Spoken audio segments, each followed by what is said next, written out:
good. It's that time of year again. And I really want to see your solutions, so leave those in the comment section down below. If you want to support the channel, there is a link in the description to different affiliates where you can get great deals on things. And there's also a donation link if you want to donate a coffee to me in order to improve the quality of this channel. Day 5. Print queue. Satisfied with their search for Ceres, the squadron of scholars suggests subsequently scanning the stationary stacks of Sub-Basement 17. The North Pole printing department is busier than ever this close to Christmas, and while the historians continue their search for this historical significant facility, an elf operating a very familiar printer beckons you over. The elf must have recognized you because they waste no time explaining that the sleigh launch safety manual updates won't print correctly. Failure to update the safety manuals would be dire indeed. So you offer your services. Safety protocols clearly indicate that the new pages for the safety manuals must be printed in a very specific order. The notation X pipe 2 means that if both number X and page Y are produced as a part of an update, the page number X must be printed at some point before page number Y. The elf has for you both the page numbering rules and the page to produce in each of the updates, your puzzle input. But you can't figure out whether each update has the pages in the right order. This is an example. The first section specifies the page printing rules one by line. The first rule 4753 means that if an update includes both the page number 47 and page number 53, then the page number 47 must be printed some point before page number 53. 47 doesn't necessarily need to be immediately before 53. Other pages are allowed to be in between them. To get the printers going as soon as possible, start by identifying which updates are already in the right order. And then I have a bunch of examples here. For some reason, the elves also need to know the middle number of each update being printed. Because you are currently only printing the correctly ordered updates, you will need to find the middle number of each correctly ordered updates.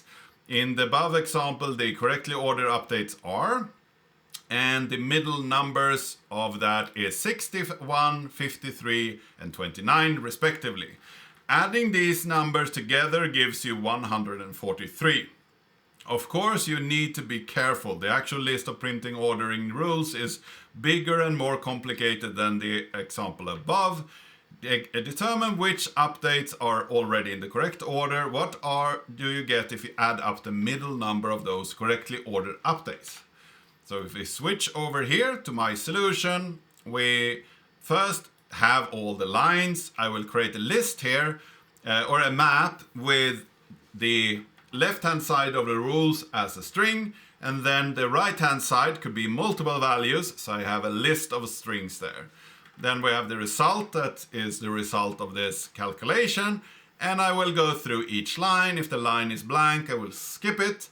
If the line has a pipe in it, then it's rule, so let's parse that. I will first split the rule into the right-hand side and the left-hand side in this array, and then I will check the left-hand side if the rule list contains that already in the map. If not, then we will put a new array list at that position. Then I will get the array list and add a new entry to it. So the left-hand side will have a bunch of right-hand side connected to it. Then we have the line that contains a comma. Those are the actual produced values. And those lines we need to check. So I have this line to check, a string with an integer as a map.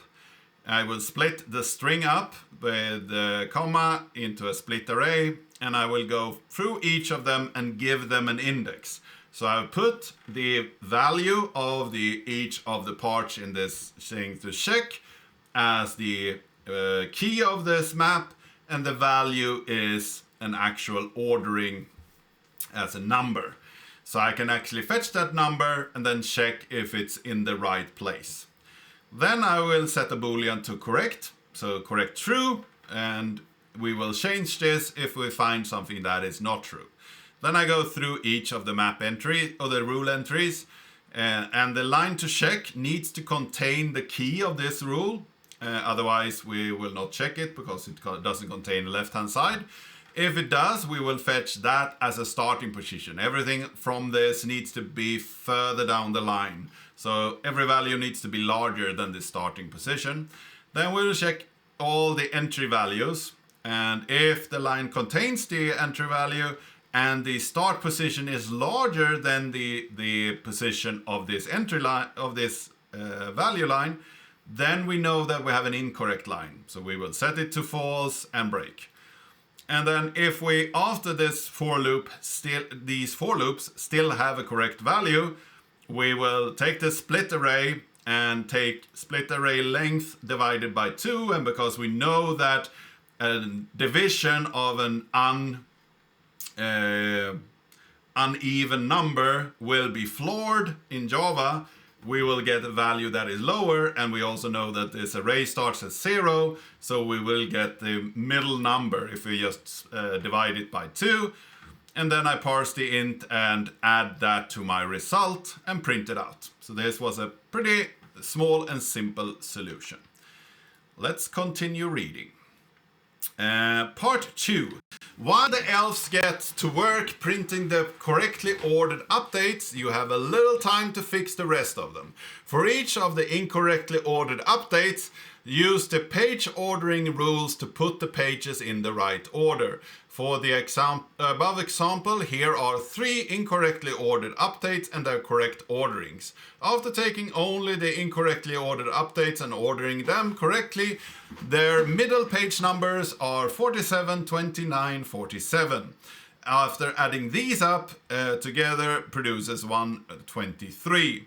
Find the updates that are not correctly ordered. What do you get if you add up the middle page numbers after the correctly ordering just those updates?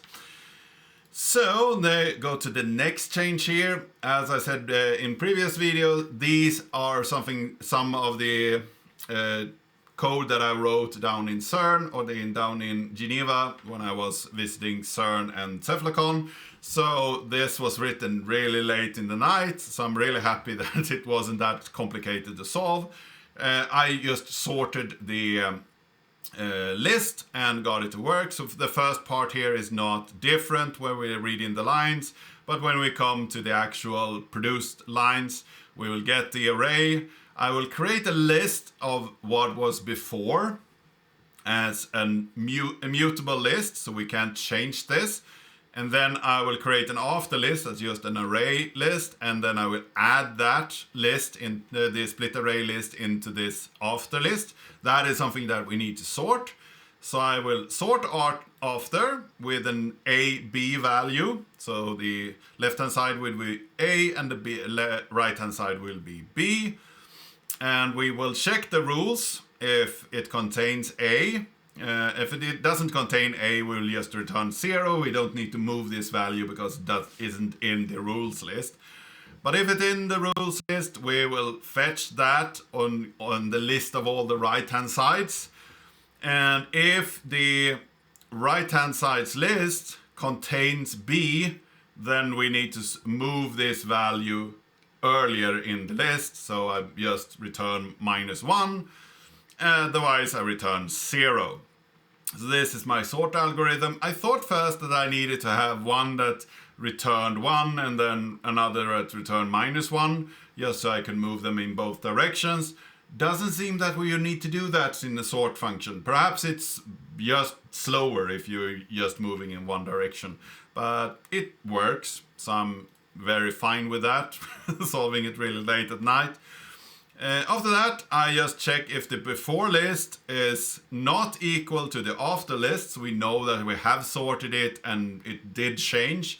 In that case, we will parse the int of the middle number in the after list and add the result up, and we got the right result.